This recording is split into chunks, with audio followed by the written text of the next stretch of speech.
एक बार अति दुखमा काल आएगा, डबल अति दुखमा काल का वही स्वरूप होगा।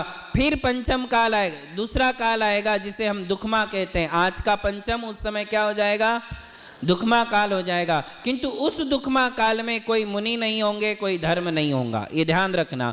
केवल अवसरपिणी काल का जो पंचम काल आता है उसी समय मुनि दिखते हैं, उसी समय धर्म होता है।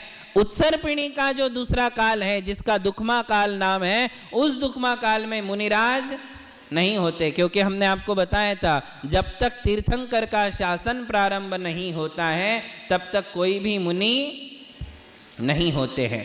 पहले तीर्थंकर जब तक दीक्षा नहीं लेंगे, एक बार और याद करिए, हमने बताया था पहले तीर्थंकर होंगे, दीक्षा लेंगे, उनको केवल ज्ञान होगा, उसके बाद दूसरी दीक्षा होगी, उसके पहले कोई दीक्षा नहीं हो सकती। तीर्थंकर स्वयंभू होते हैं, उन्हें किसी से दीक्षा नहीं लेनी पड़ती, वो स्वयं दीक्षा लेते, उन्हें वैराग्य स्वाभाविक रूप से आता है और वैराग्य आने के बाद देवों के द्वारा उनके कल्याणक मनाए जाते हैं, वो दीक्षा लेंगे। तो उत्सर्पिणी काल के कौन से काल में तीर्थंकर होंगे, तीसरे काल में, जिसे हमने दुखमा सुखमा कहा। दुखमा सुखमा काल में ही तीर्थंकर होते हैं। तो उत्सर्पिणी का जो दुखमा काल है, उस दुखमा काल में आज जैसी परिस्थिति नहीं होगी, आज जैसा धर्म नहीं होगा, आज जैसे मुनिराज नहीं होंगे, आज जैसे मंदिर नहीं होंगे, आज जैसा श्रावक धर्म भी उस समय नहीं होगा। ये भी बात ध्यान रखिए, किसी भी काल में जब भी धर्म होता है तो दोनों धर्म एक साथ होते हैं, मुनि धर्म और गृहस्थ धर्म। ऐसा कभी नहीं होता है कि मुनि तो है गृहस्थ धर्म नहीं है, गृहस्थ तो है किंतु मुनि नहीं है, ऐसा कभी, ये अकाट्य बात है। इस बात की कोई भी काट इस संसार में नहीं है। किसी भी शास्त्र को उठा करके पढ़ लो, जब जब भी मुनि होंगे तब तक सच्चे गृहस्थ होंगे ही होंगे। बिना गृहस्थ धर्म के मुनि धर्म चलने वाला नहीं, और बिना मुनि धर्म के श्रावक धर्म भी चलने वाला नहीं है। इसलिए जो लोग ये कहते हैं कि पंचम काल में मुनिराज नहीं होते, वे बिल्कुल सरासर जिनवाणी के विपरीत बोल रहे हैं, असत्य संभाषण कर रहे हैं।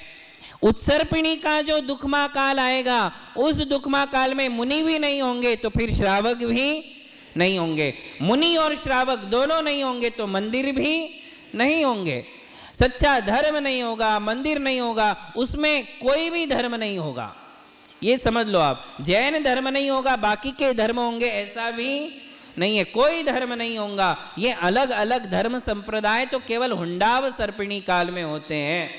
इसके अलावा जो भी सामान्य काल आते हैं उसमें केवल एक जैन धर्म ही होता है, होगा तो जैन धर्म, नहीं तो कोई नहीं।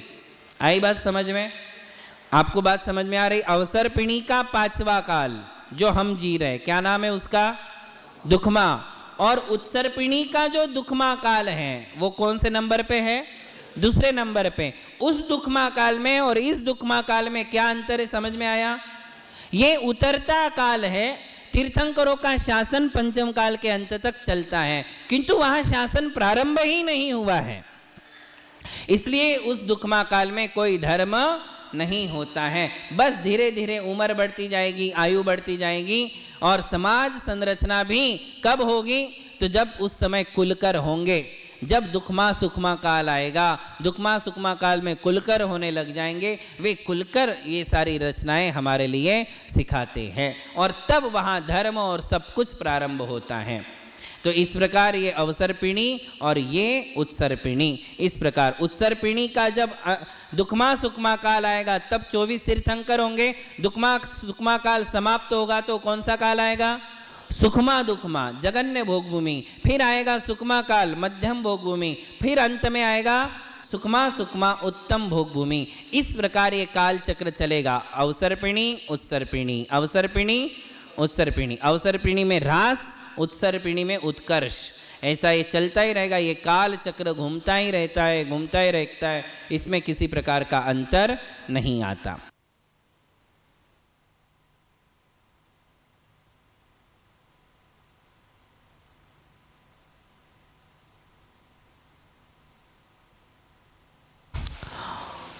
हुंडाव सर्पिणी काल के पंचम काल में होने वाली अशुभ घटनाओं के चिन्ह स्वरूप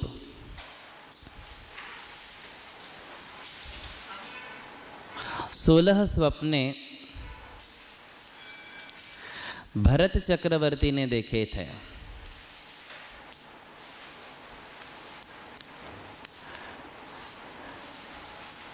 उन 16 स्वप्नों का फल भगवान आदिनाथ ने उन्हें समौ शरण में दिव्य ध्वनि के माध्यम से कहा था कि इन 16 स्वप्नों का फल क्या होगा, पंचम काल कैसा होगा, पंचम काल के लोग कैसे होंगे, पंचम काल की स्थिति कैसी होगी।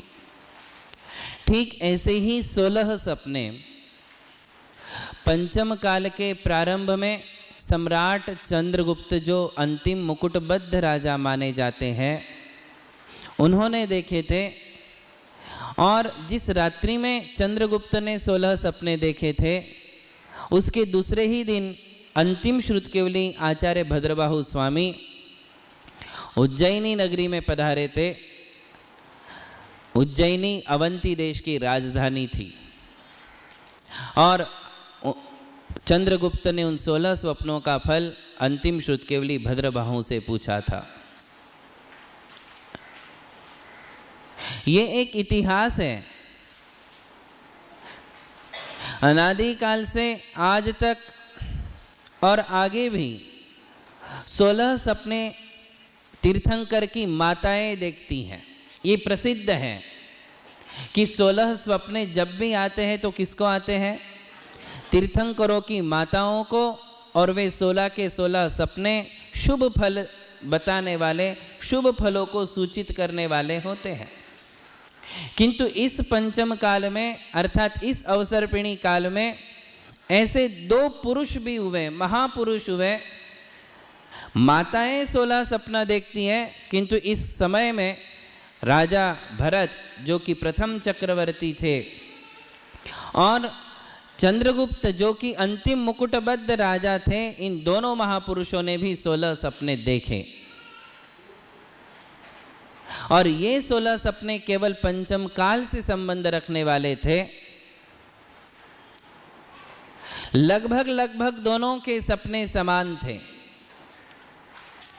स्वप्न शास्त्र है, कौन से स्वप्न सच्चे होते हैं, कौन से स्वप्न, अर्थात कौन से स्वप्नों का फल झूठा होता है और कौन से स्वप्नों का फल सच्चा होता है, इसका कथन करने वाला, इसका वर्णन करने वाला एक अलग से स्वप्न शास्त्र भी लिखा गया है। आदि पुराण में जिनसेन आचार्य ने लिखा है कि जो स्वस्थ अवस्था में देखे जाने वाले सपने होते हैं, उनका फल सत्य होता है, यथार्थ होता है।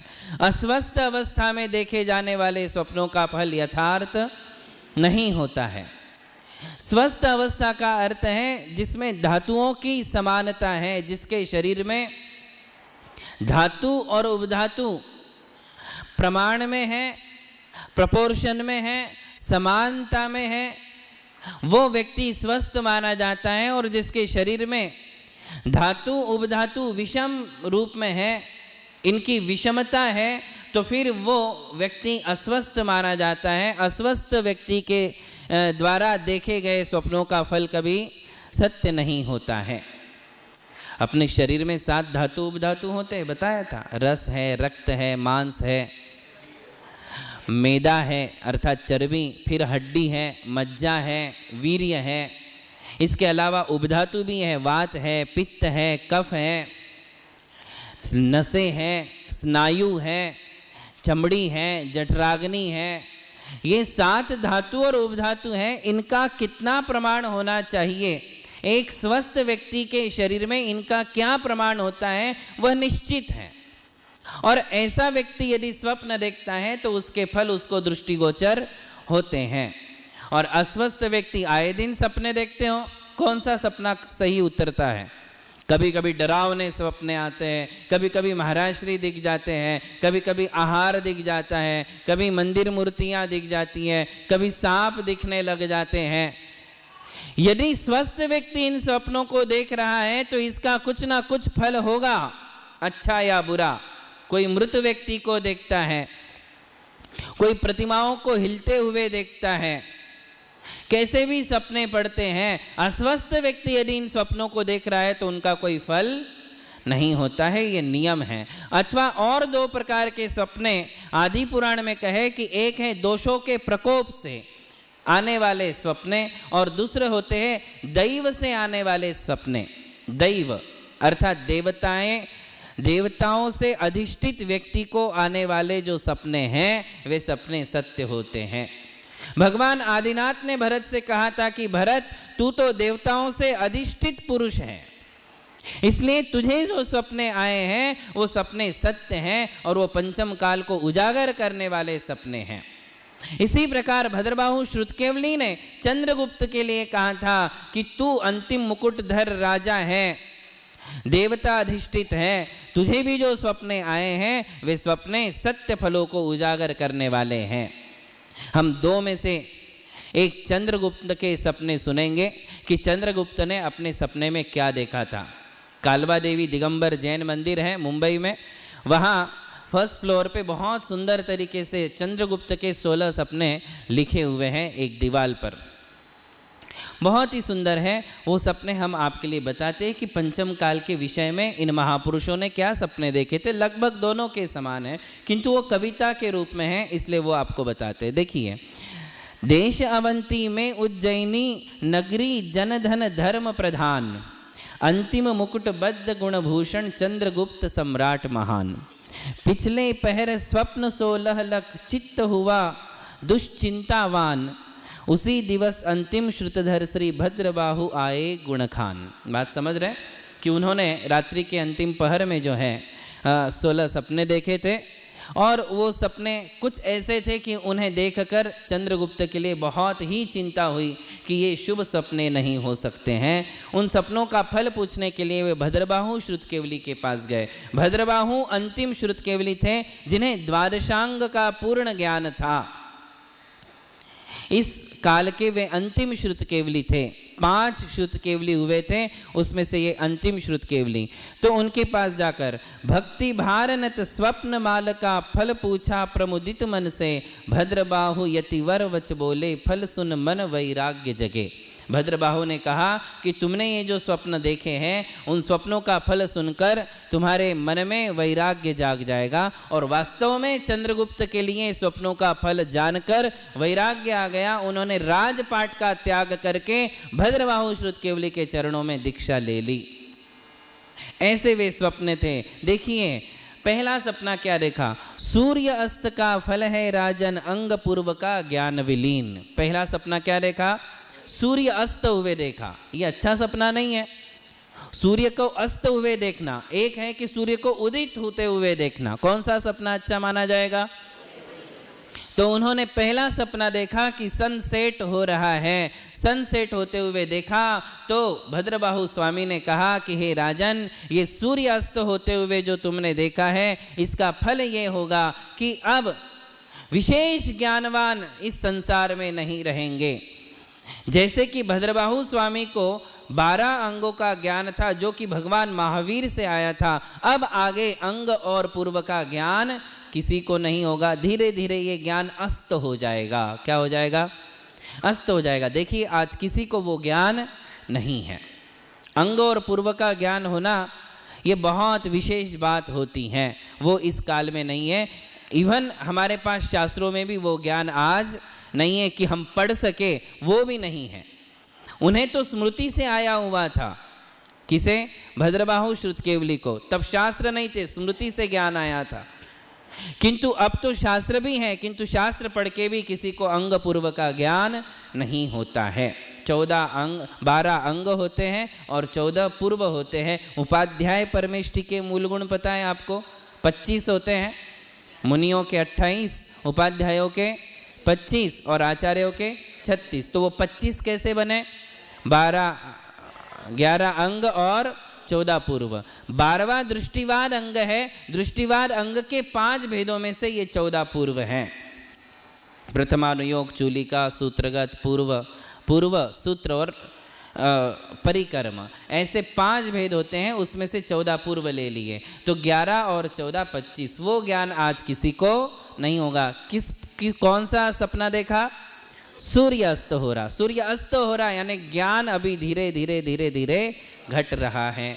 जो अतिशय वाला ज्ञान है वो ज्ञान अब इस काल में किसी को नहीं होगा। दूसरा, खंडित कल्प वृक्ष की शाखा नरपति होंगे संयमहीन। दूसरा सपना देखा था चंद्रगुप्त ने कि कल्प वृक्ष की एक मेन शाखा डाली टूट गई और वो लटक रही है।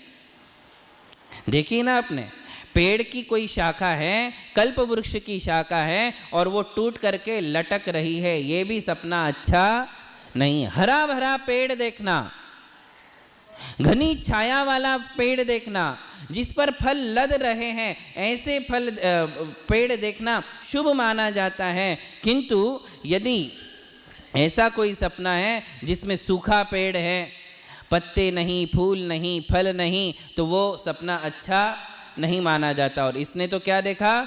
एक शाखा टूटी हुई है। तो बोले इसका क्या फल होगा? तो बोले नरपति होंगे संयमहीन। पंचम काल में जो भी शासक राजा होंगे, शासन करने वाले सरकार, राजा, मिनिस्टर्स जितने भी होंगे, वे सब कैरेक्टर लेस होंगे। कैसे होंगे?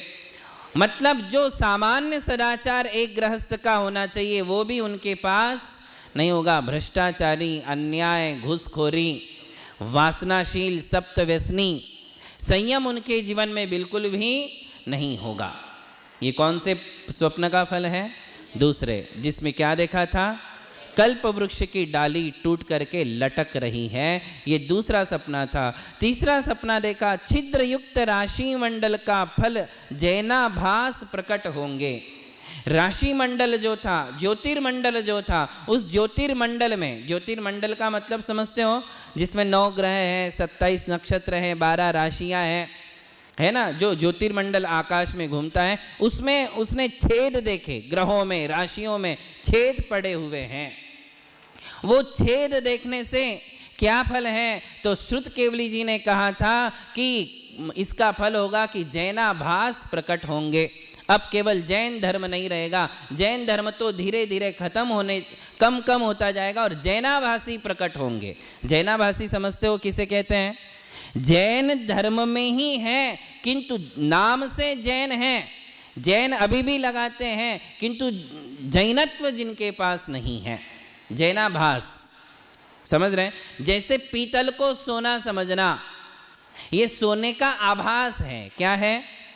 पीतल में सोने का आभास है। क्यों हो रहा है? क्योंकि दिखने में सेम है, दिखने में चमक रहा है, दिखने में पीला है, इसे कहते सोने का आभास। वैसे ही जो नाम से जैन है, दिखने में जैन है, तीर्थंकर एक लग रहे हैं, भक्तामर एक लग रहा है, नमोकार एक लग रहा है, किंतु वास्तव में वे जैन नहीं है, जैनाभासी है, क्योंकि दिगंबरत्व नहीं है, भगवान महावीर की मूल धारा से विपरीत चल रहे हैं, इसलिए उसे क्या कहते हैं? जैनाभास। समझ रहे बात आप?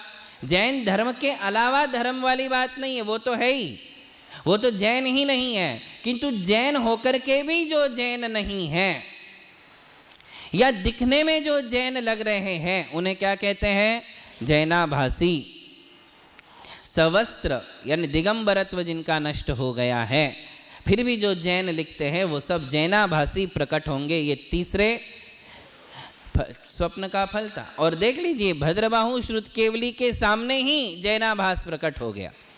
मतलब लगभग भद्रबाहु श्रुत केवली जो थे दक्षिण में आ गए और इधर जो है उत्तर भारत में जैनाभास प्रकट हो गया, है कि नहीं? उनके सामने ही हो गया। अब देखिए अगला सपना, 12 फणयुक्त नाग बताता द्वादशाब्द दुष्काल पड़े।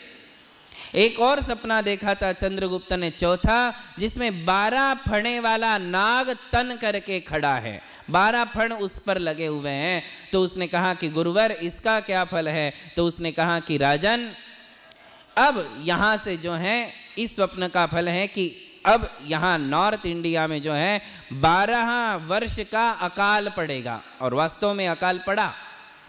अकाल समझते हो? दुर्भिक्ष हो जाता है, बरसात बंद हो जाती है, धरती अनाज नहीं देती है, इसे क्या कहते हैं? अकाल। खाने दाने दाने के लिए जनता मोहताज हो जाती है, अन्न की कमी पड़ जाती है, इसे कहते दुर्भिक्ष अकाल। वो अकाल वहां पड़ा। कितने साल का था वो? 12 साल का। इसकी सूचना कैसे मिली? 12 फण वाला नाग सपने में चंद्रगुप्त ने देखा था। अगला देखा था, देव विमान लौटता देखा, चारण रिद्धि अरु विद्याधर। क्या कहा? कहते हैं कि उसने एक देव का विमान, देवगति के जो देव होते हैं, उस देव का एक विमान लौटते हुए देखा, आते हुए नहीं, वापिस जा रहा है, वापिस जा रहा है।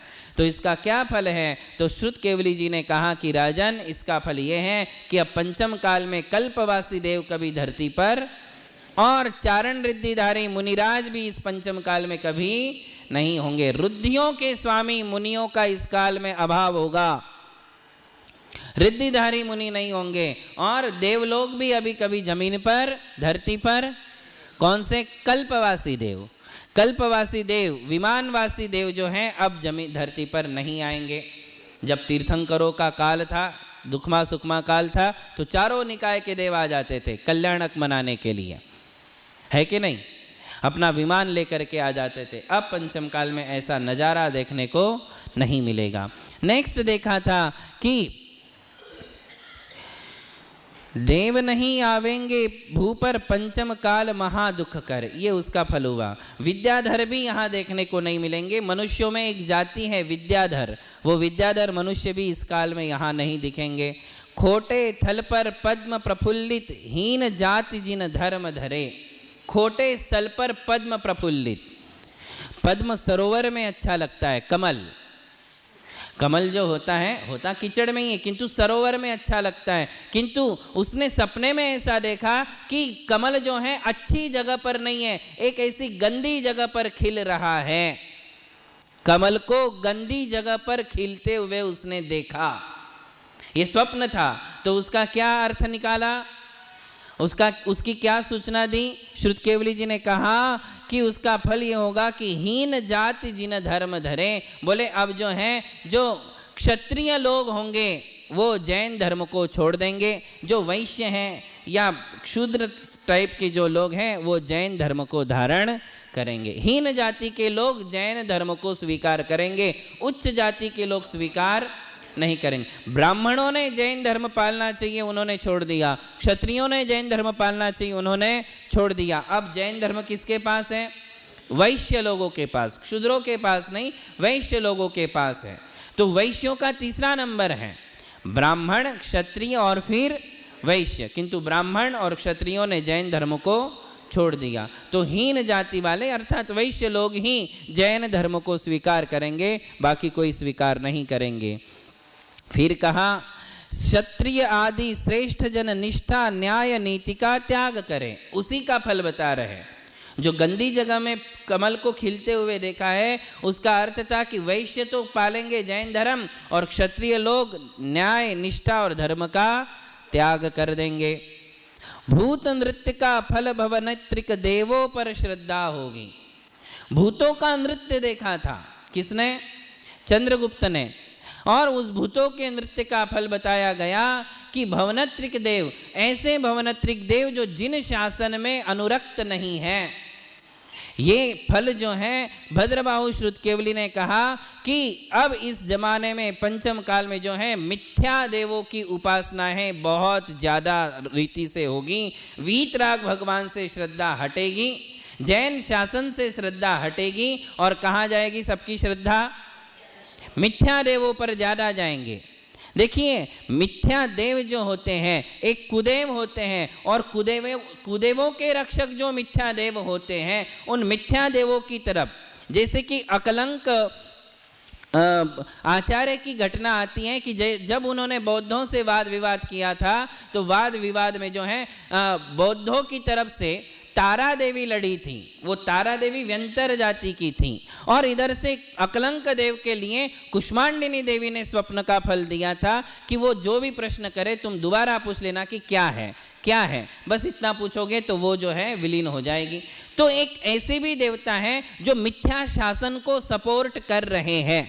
व्यंतर जाति में, भवनत्रिकों में ऐसे भी मिथ्या दृष्टि देव होते हैं जो आज जो है अन्य कुदेवों को सपोर्ट करते हैं। उनकी पूजाएं आज ज़्यादा होगी। और आप देख लो, यदि ऑल ओवर वर्ल्ड का नक्शा देखोगे, भारत का भी आप नक्शा देखोगे, तो आज जैन शासन के प्रति श्रद्धा कितनी है और अन्य शासनों के प्रति कितनी ज़्यादा श्रद्धा है।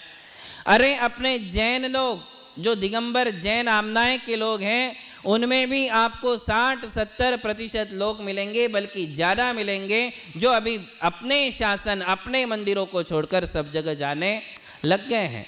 उन्हें उसमें कोई परहेज नहीं है, उन्हें उसमें कोई दिक्कत नहीं है। वो कहते कि इसमें क्या फ़र्क पड़ता है, वहाँ भी गए, वहाँ भी गए, वहाँ भी गए, चले जाओ, क्या फ़र्क पड़ता है। ये सब किसका प्रभाव है? पंचम काल का, हुंडाव सर्पिणी काल का।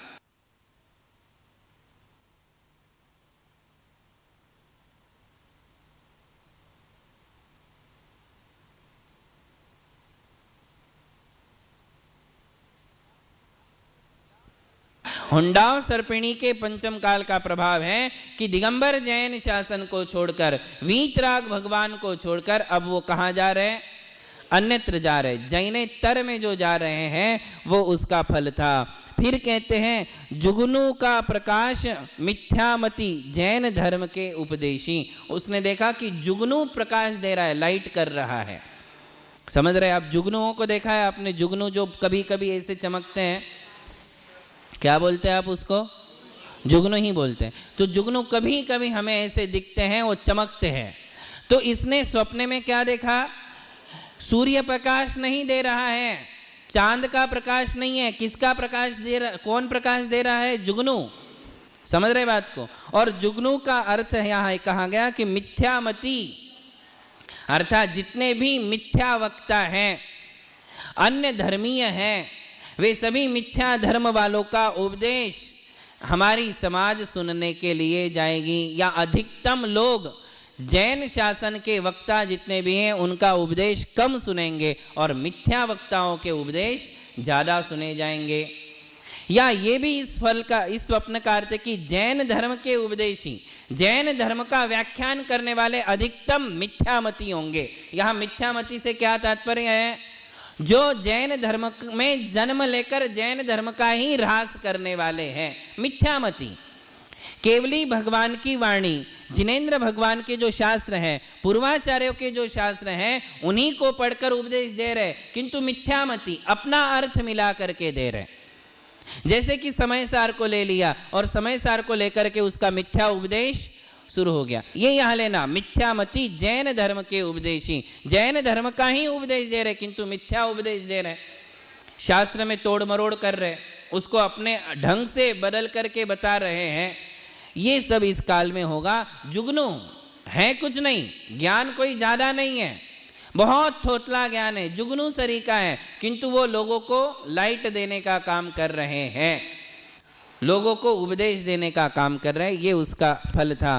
फिर कहें कि समकित धारी विरले होंगे, मिथ्या मत का होगा राज, पंचम काल महादुखकारी, चेतो करो आत्महित काज। बोले ये पंचम काल जो है ये महादुखदायी है, इसमें सम्यक दृष्टि जीव बहुत विरले होंगे।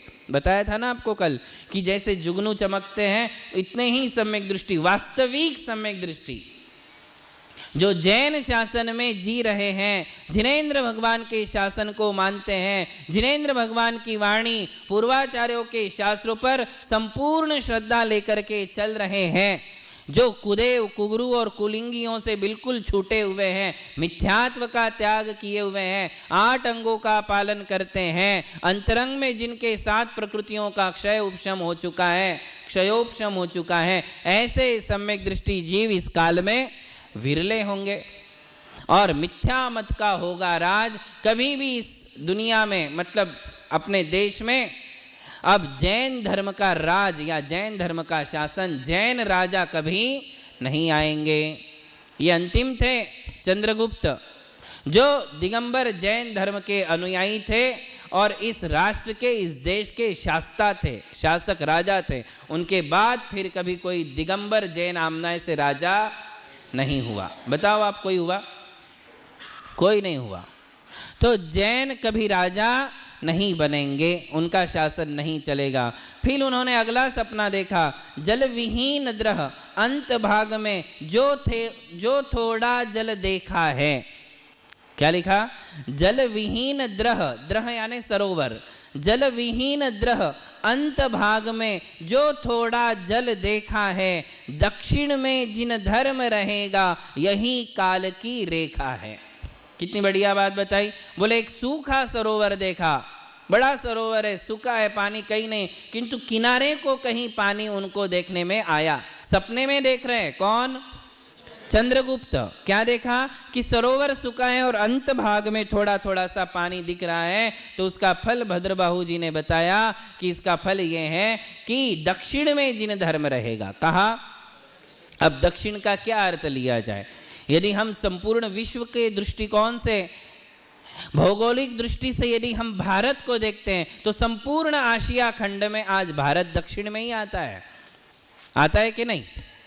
तो उस दृष्टि से यदि देखते हो, उस भौगोलिक दृष्टि से देखते हो, तो आज बराबर आप पूरे ऑल ओवर वर्ल्ड के नक्शे में यदि देखोगे तो मेरे ख्याल से अपना भारत जो है वो साउथ ईस्ट में है, साउथ ईस्ट। और आशिया खंड की दृष्टि से देखते हो तो बिल्कुल साउथ में ही आता है। तो साउथ में जिन धर्म रहेगा, दक्षिण में जिन धर्म रहेगा, और हो सकता है कि जैसे जैसे पंचम काल छठवें काल की तरफ बढ़ेगा, अपने अंत की ओर आएगा, तो नॉर्थ इंडिया से भी धर्म खत्म होते होते होते कहाँ बचेगा? साउथ इंडिया में, दक्षिण में वो धर्म बचेगा।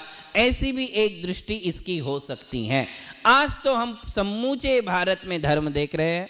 समूचे भारत में जिन धर्म की पताका दिगंबर जैन आमनाय की पताका फहराते हुए देखते हैं, कश्मीर से लेकर कन्याकुमारी तक, दिल्ली से लेकर चेन्नई तक, पूर्व से लेकर पश्चिम तक, सब जगह आज धर्म है। सम्मेय शिखर जी की यात्रा हो रही है। इसलिए आज की दृष्टि से मुझे तो ये लगता है कि आशिया खंड की दृष्टि से दक्षिण में हमारा भारत है, तो यहीं तो ये धर्म है। और हो सकता है कि आगे धीरे धीरे घटते घटते घटते वो और दक्षिण में आ जाएगा। ये इस स्वप्न का फल है। मतलब चारों दिशाओं में जैन धर्म नहीं है, केवल दक्षिण में ही वो धर्म है। फिर आगे कहते हैं, स्वर्ण थाल में खीर खा रहे कुत्ते को देखा राजन। क्या देखा? स्वर्ण थाल में खीर खा रहे कुत्ते को देखा राजन। नीच पुरुष लक्ष्मी भोगेंगे, सज्जन होंगे दुख भाजन। एक कुत्ते को सोने की थाली में खीर खाते हुए किसने देखा? चंद्रगुप्त ने सपने में देखा। और इसका फल क्या बताया? कि नीच पुरुष लक्ष्मी भोगेंगे, सज्जन होंगे दुख भाजन। जितने भी सज्जन हैं, धर्मात्मा हैं, धर्म का पालन करने वाले हैं, नियमों का पालन करने वाले हैं, संयम का पालन करने वाले हैं, गुरुओं की सेवा करने वाले हैं, बहुत ही दिन रात धर्म का पालन करने वाले हैं, वो लोग क्या होंगे? दुखों के भाजन बनेंगे, दुखों के पात्र। काल, इस काल की बात है ये। ऐसा नहीं कि वो धर्म का फल है। धर्म का फल दुख नहीं है, सज्जनता का फल कड़वा नहीं है। किंतु इस काल में ऐसी विपरीत स्थिति नजर आएगी कि जितने भी नीच पुरुष हैं, पापी हैं, भ्रष्टाचारी हैं, अन्यायी हैं, उनके पास लक्ष्मी बढ़ती जाएगी, बढ़ती जाएगी। प्रजा का ही पैसा उनके पास बढ़ने वाला है, उनका अकाउंट दिनों दिन बढ़ते जाने वाला है। नीच पुरुष, क्षुद्र पुरुष, ये जो है ये लक्ष्मी को भोगेंगे। देख लो अब यही हाल है आज। किसके पास है आज लक्ष्मी? तो वो सज्जनों के पास वो लक्ष्मी आज नजर नहीं आती है, धर्मात्माओं के पास वो लक्ष्मी आज नजर नहीं आती हैं। तो क्या बनेंगे फिर आप? आज सज्जन बने रहोगे कि दुर्जन बनोगे? कि भाई लक्ष्मी दुर्जनों के पास है तो चलो आज के काल में अपन दुर्जन ही बन जाए। किंतु उसका आगे का जो भविष्य है वो पूरा अंधेरे में है। आज वो लक्ष्मी भाजन है, किंतु आगे कंगाल है, आगे का भविष्य बिल्कुल कंटीला है, आगे कड़वाहट ही कड़वाहट है। ये केवल पंचम काल का प्रभाव इसमें बताया, और ये सत्य है, सत्य हो रहा है। फिर अगला स्वप्न देखिए, बंदर बैठा ऊंचे गज पर, नीच कुलीन करेंगे राज। क्या कहा? बंदर बैठा ऊंचे गज पर एक बंदर जो है ऊंचे हाथी के ऊपर बैठा हुआ है। तो उसका फल क्या कहा? नीच कुलीन करेंगे राज। अब इस संसार में उच्च कुलीन राजा नहीं होंगे, नीच कुल के ही राजा बनेंगे। आई बात समझ में? जैन धर्म का अनुयायी कभी राजा नहीं बनेगा, उच्च गोत्रीय कभी राजा नहीं बनेंगे, जो भी बनेंगे वो नीच कुलीन ही बनेंगे। आगे कहते राज्य भ्रष्ट क्षत्रिय जन होंगे, हीन हीन होंगे सुख साज। जितने भी क्षत्रिय होंगे वो राज्य भ्रष्ट हो जाएंगे, अर्थात राजनीति में भ्रष्ट रहेंगे, भ्रष्टाचार रहेगा और सारे सुख जो है वो धीरे धीरे घटते जाएंगे। आज क्षत्रियों के पास भी तो राज्य नहीं है, किसके पास है? क्षुद्रों के पास। अब ये राज्य जो है क्षुद्रों की ही संपत्ति बनी रहेगी, 3 वर्ण वालों को ये संपत्ति मिलने वाली, उच्च गोत्रियों को नहीं मिलेगी। आगे का सपना देखिए, सीमा तोड़ बहा रत्नाकर, न्याय मार्ग का होगा नाश। शासक हरण करेंगे लक्ष्मी, सदा प्रजा को देकर त्रास। क्या देखा सपना? क्या देखा? सीमा तोड़ बहा रत्नाकर। रत्नाकर समझते हैं? समुंदर। उसको रत्नाकर क्यों कहते हैं? क्योंकि समुंदर के गर्भ में ही रत्न पाए जाते हैं। सीमा तोड़, समुद्र ने अपनी मर्यादा तोड़ दी, अपनी मर्यादा लांघ दी, सीमा तोड़ करके वो बह रहा है, ऐसा चंद्रगुप्त ने स्वप्न में देखा। और इसका फल क्या कहा गया कि अब इस संसार में जो है न्याय मार्ग का होगा नाश, न्याय नहीं रहेगा, मर्यादाएं नहीं रहेगी। अब बेटे माँ बाप की मर्यादा का उल्लंघन करेंगे, उनको जवाब देने लग जाएंगे, बहुएं मर्यादा तोड़ेंगी, बेटे मर्यादा तोड़ेंगे, कुलीन लोग मर्यादा तोड़ेंगे, समाज की मर्यादा, परिवार की मर्यादा, धर्म की मर्यादा का संपूर्ण रूप से धीरे धीरे ह्रास हो जाएगा, नष्ट हो जाएगा। कोई किसी का रिस्पेक्ट करने वाला धीरे धीरे घटेगा। ये पंचम काल जैसे जैसे आगे बढ़ेगा सब रिस्पेक्ट लेस होने वाले हैं। बड़ों की इज्जत करना भूल जाएंगे, बड़ों को प्रणाम करना भूल जाएंगे, न्याय अन्याय भूल जाएंगे, भाई भाई के खून का प्यासा हो जाएगा। उसको कोई लेना देना नहीं कि ये मेरे माँ है, ये मेरे बाप है, ये मेरा भाई है। पैसे के लिए वो माँ बाप को भी मार सकता है, पैसे के लिए वो भाई सगे भाई का खून कर सकता है। न्याय भ्रष्ट हो जाएगा, सत्य का कहीं हमारे लिए दर्शन मुश्किल हो जाएगा, सत्य का दर्शन नहीं होगा। ये कौन से स्वप्न का फल है? जो सीमा तोड़ बहा रत्नाकर, ये उसका। और शासक हरण करेंगे लक्ष्मी, इसका ये भी फल है कि जितने भी शासक लोग होंगे, नेता, मिनिस्टर्स, ये लोग प्रजा की लक्ष्मी को हरण करेंगे। इनके अकाउंट में आज हजारों करोड़ रुपए का जो बैलेंस है वो कहाँ से आ रहा है? जनता का ही तो पैसा है जो स्विस बैंक में अटका हुआ है, ना इनके नाम पर है। लोगों की जमीन जायदाद हड़प लेना, लोगों का पैसा हड़प लेना, ये सब जो है नेता शासक लोग प्रजा की लक्ष्मी को लुटेंगे और अपना बैलेंस बनाते रहेंगे। ये इस स्वप्न का फल था। बछड़े वहन किए रथ देखा। अगला सपना, बछड़े वहन किए रथ देखा, संयम लेंगे यौवनवान। देखिए इसका फल, शक्तिहीन वृद्धापन होगा, घर न धर न सके चारित्र महान। उन्होंने देखा कि बैल के 2 बछड़े जो हैं वो रथ को खींच रहे हैं, ऐसा सपना उन्होंने देखा। अब इस सपने का फल क्या कहा कि अब जो है युवा लोग तो संयम का पालन करेंगे, जैन धर्म के रथ को युवा लोग आगे खींचेंगे, किंतु जैसे ही बुढ़ापा आएगा तो बुढ़ापे में शक्ति खत्म हो जाएगी, बुढ़ापे में संयम पालने की शक्ति नहीं रहेगी। आप पुराण पढ़ोगे तो पुराणों में आपको ऐसी परंपरा पढ़ने को मिलेगी को अधिकतम राजा राज्य भोग कर अपने बच्चे को राज तिलक लगा करके दीक्षा ले लेते थे, बुढ़ापा अपने घर में नहीं बिताते थे। ये राजकुल की परंपराएं थी, इक्ष्वाकु वंश की परंपरा थी, ये हरिवंश की परंपरा थी, ये कुरुवंश की परंपरा थी। 24 तीर्थंकरों के जमाने में ये परंपरा थी कि जितने भी राजा होते थे राज्य करते थे, सारे सुख भोगते थे, और फिर जैसे ही कोई निमित्त मिल गया, वैराग्य उन्हें आता था, राज तिलक अपने पुत्र को करते थे, रानियों से अपने मन को हटा देते थे, संपत्ति से और राजपाट से विरक्त हो जाते थे और वन का मार्ग अपनाते थे और खूब तपस्या करते थे। बुढ़ापे में भी तपस्या करने की शक्ति उनकी बनी रहती थी। किंतु अब इस काल में क्या होगा? बुढ़ापे में संयम लेने की क्षमता नहीं रहेगी। ऐसे ही इतनी गोलियां स्टार्ट हो जाती, बीपी की गोली, कोलेस्ट्रॉल की गोली, हार्ट की गोली, तो बोलते अब कहाँ संयम लेंगे हम, ये गोलियां लेनी पड़ती हैं। हड्डियां साथ नहीं देती, पैर साथ नहीं देते, पीठ साथ नहीं देती, चल नहीं पाएंगे, क्या करेंगे, कैसे रिक्शा लेंगे? मतलब संयम पालन जो है इस काल में युवा लोग ही कर पाएंगे, वृद्ध लोग नहीं कर पाएंगे। सपना शुभ है कि अशुभ है?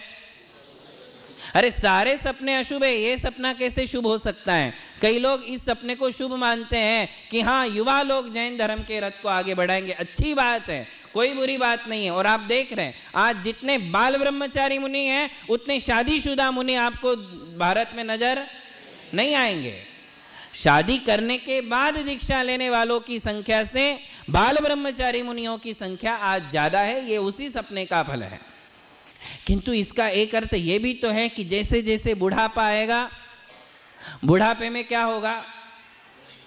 शक्तिहीन हो जाएंगे और फिर संयम का पालन मुश्किल हो जाएगा। ये उसका फल है। बेचारे बूढ़े लोगों का क्या होगा? तो उनके लिए सपना अशुभ ही कहलाएगा। आगे कहते हैं, राजपुत्र आरूढ़ ऊंट पर शासक छोड़ेंगे जिन धर्म, हिंसा पथ स्वीकार करेंगे समझे नहीं धर्म का मर्म। देखो क्या कहा, राजपुत्र आरूढ़ ऊंट पर, किस पर?